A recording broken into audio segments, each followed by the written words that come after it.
እነዚህ ከስምንቱም ቡድን የተውጣጡ አጠናቃሪ ተሳታፊዎች ስራቸውን ሲሰሩ ቆይተዋል እና ይሄ ስራ የሁሉንም የስምንቱንም ቡድን አጀንዳ አጠናክሮ ማቅረብ ጥንቃቄ የሚፈልግ ስራ እንደመሆኑ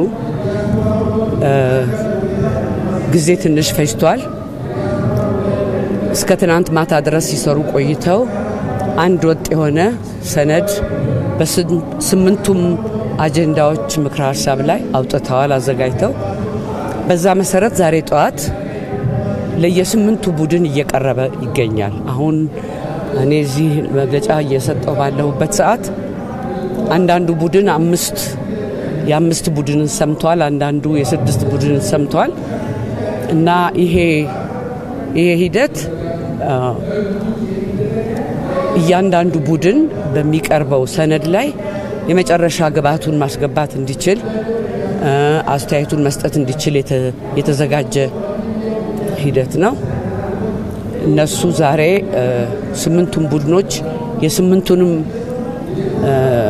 ቡድኖች ምክረ ሀሳቦች ይሰማሉ፣ ግብአት ይሰጣሉ። ማምሻቸውን እነዚህ 120ዎቹ አጠናካሪ ቡድኖች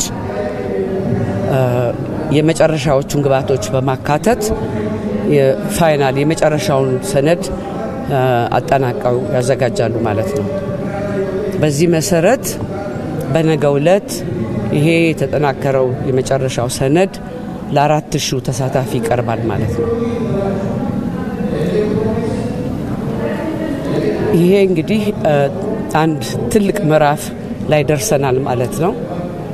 እግዚአብሔር ይመስገን።